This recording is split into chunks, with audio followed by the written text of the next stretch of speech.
Right. Yes. I know. Let's improvise.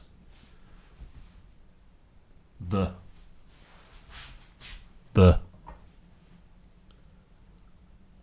4 eggs. Hello, and I think track 2, but, and. I don't get it, man.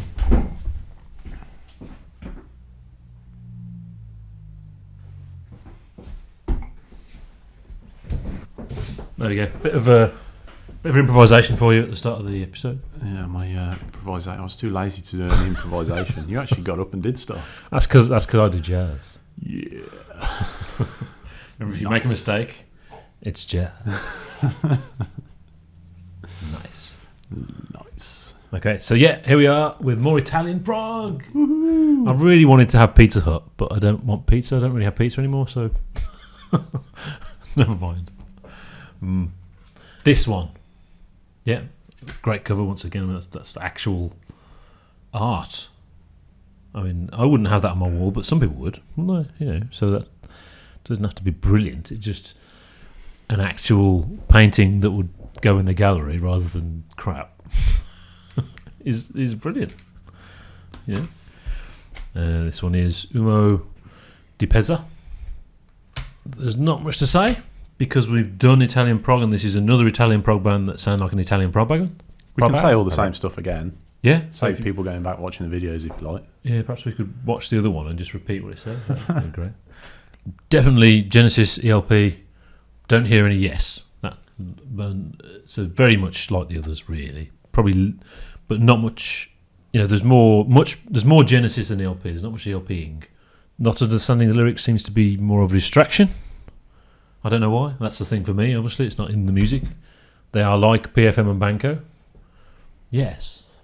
What's the difference? They're from Venice. Venice.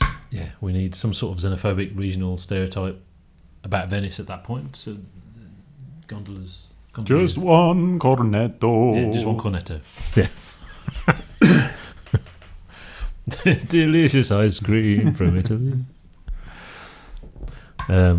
Who sung that song? It's Now or Never. Was it actually Italian? I don't know. I don't think it was even Italian. It's in English, so there is more pop. The songs, and they're like Italian pop songs.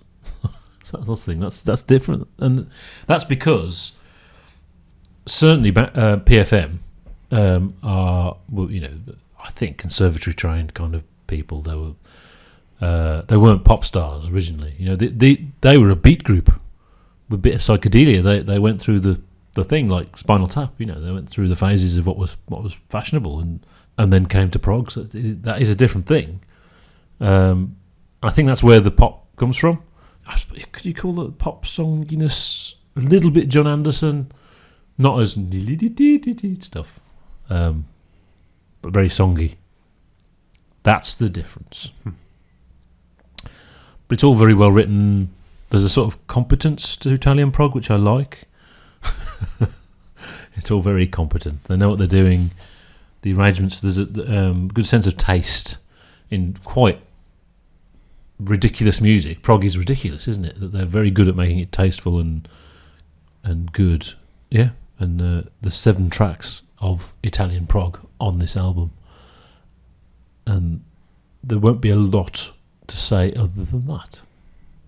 I think we got some controversy this week, Kev. Oh, interesting. What I noticed is, when I put it on in the car, I had to turn it up because I couldn't quite hear it. I'm not used to listening to CDs in the car. I normally listen to streaming over my phone. Mm-hmm. I thought, I wonder if this is a CD thing. So I turned it up. Still couldn't quite hear it. Turned it up. Still couldn't. Turn it up a bit more. Oh, I can hear that now. And then the vocals came in and boom. So, what the hell? So the vocals were quite high in the mix and very distinct. And actually, you mentioned John Anderson. It sounded, I thought, this is in a similar area to John Anderson here in the way his voice sounded to my untrained ear. Oh, that kind of thing. Yeah, but it was quite high. It's quite high in the register, isn't it? It wasn't the John Anderson thing of No, bop, no. bop, bop, bop, bop, or no, like Really, crap. really high, Yeah.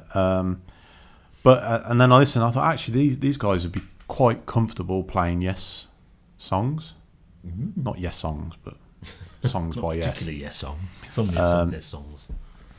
because the piano. Well, it's not piano; it's organ, isn't it? Yeah. There's lots of organ going on. I think it's track 3 where they got the.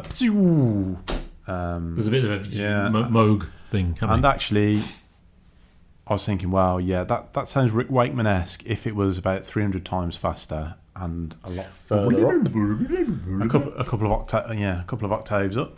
But actually, that sounded. I thought this sounded quite good. I thought it actually works, and that is something we've said about prog, is Italian prog. I don't know if maybe I did say this about PFM or Banco. It's surprising because Italians are known for their exuberance and sense of ego. Stereotyping here. It's my British xenophobia coming out. Mm-hmm. We've had Brexit now, so we can do it now. Sure.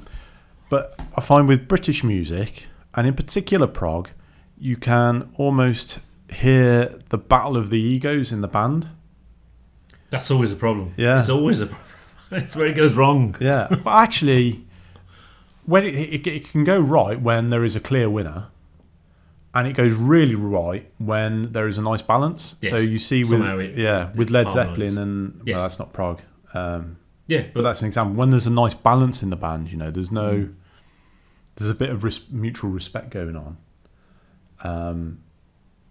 Then it really works, and I think that's where the tiering comes from. Really, I think the sort of if you've got like undisputed champion of the band, yes, the king of the band, they're actually on the tier below. Maybe it's when the band has equality throughout that actually they go.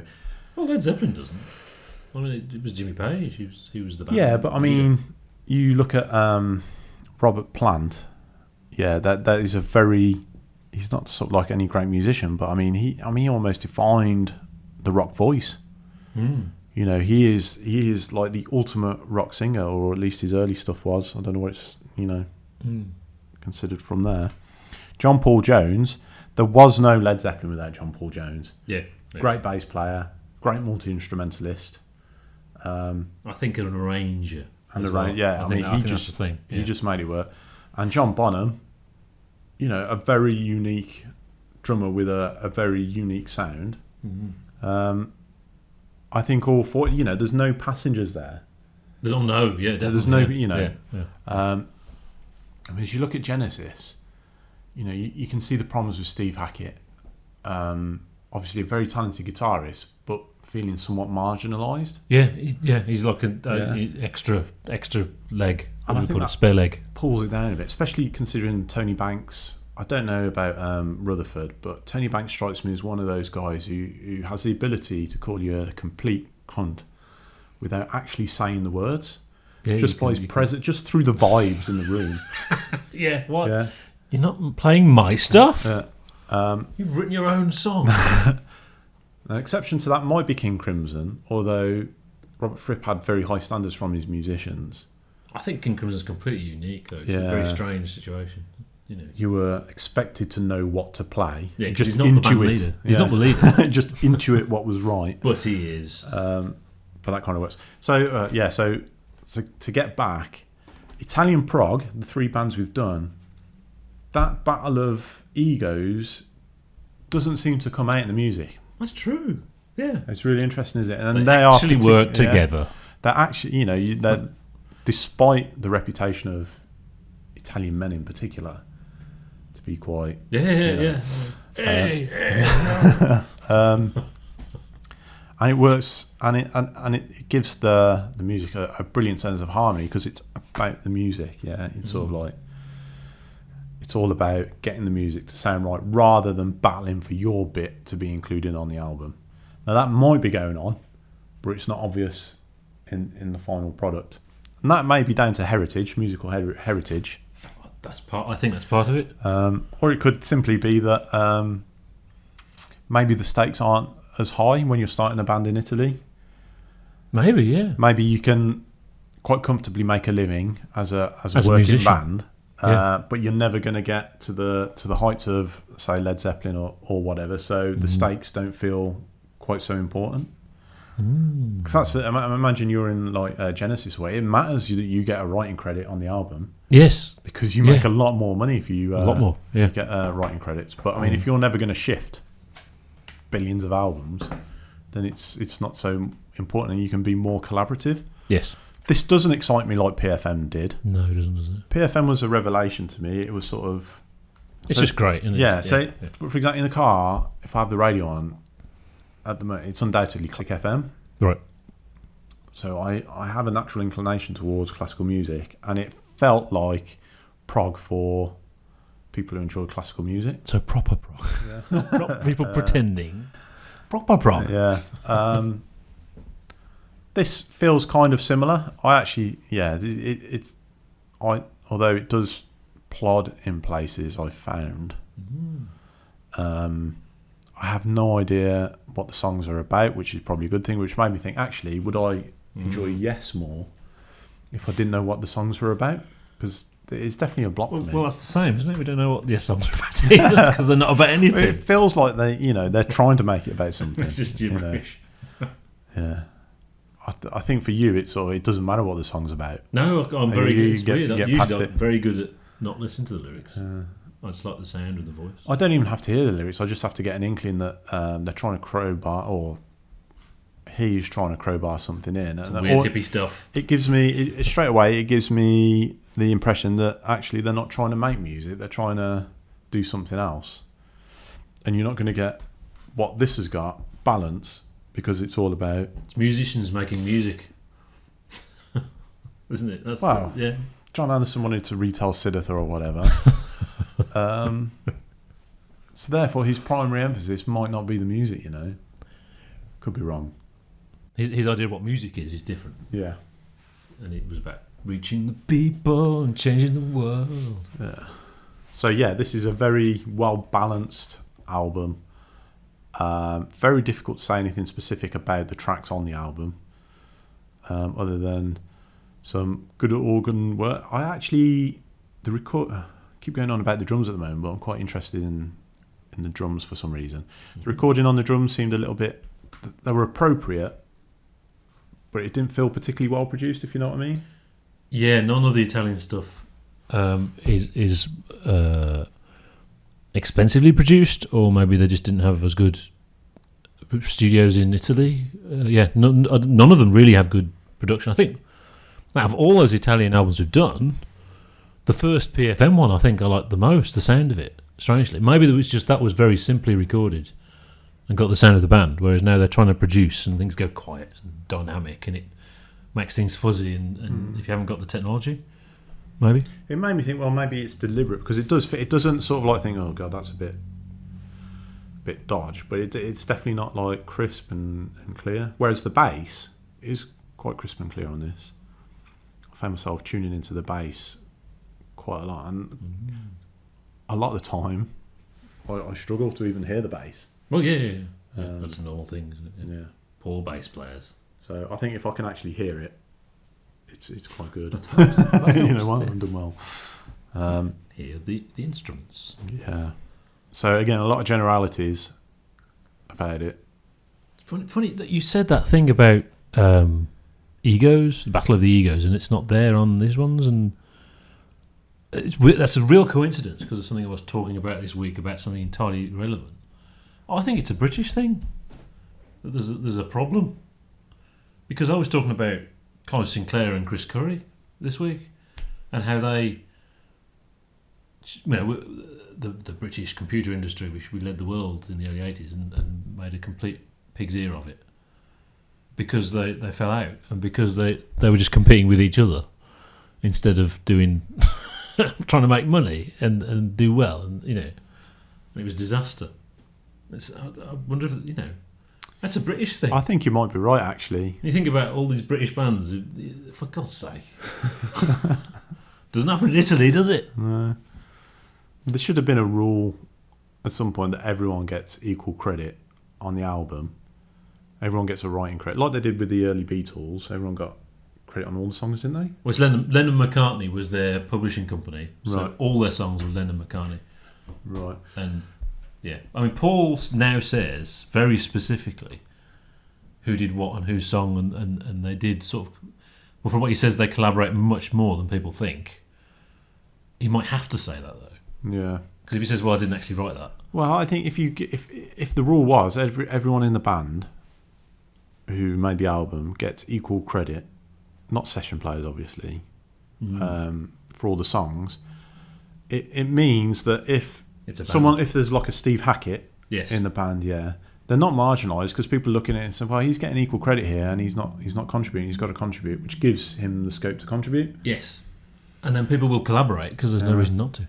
Rather than this is my song. But then again, we're talking about probably the best period of popular music. So Yeah, what the hell do I know? It seemed to work. yeah, it went well initially. This is the third album, but I think it's only the second one that's proggy. I think the first album is much more beat group psychedelia of '67 or something like that. The second album, College, is in that direction as the first prog one kind of thing. So this is where you start. So it's not the big famous one. It's like the start. I think this is the start of the main sequence, not College. I think. Yes, the first album, Ad Gloriam. Was that what it's called? I think it's called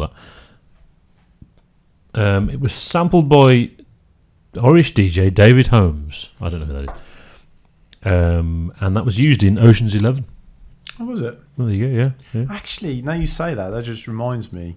As I was listening to this, I thought this sounds like film music, only they've realised it's too good for film music.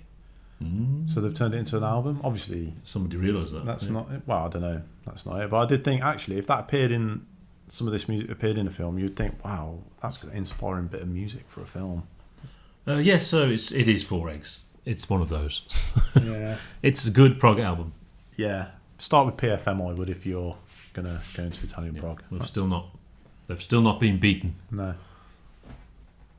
If you think there's anyone that can beat PFM, will be interesting to know. There is a band called Area, who I've never heard at all. So I wonder if that's something slightly different, though. I don't know. Right. Thank you very much. See you next week for Filona e Sorona. Filona e Sorona. Don't look at the cover. How dare you?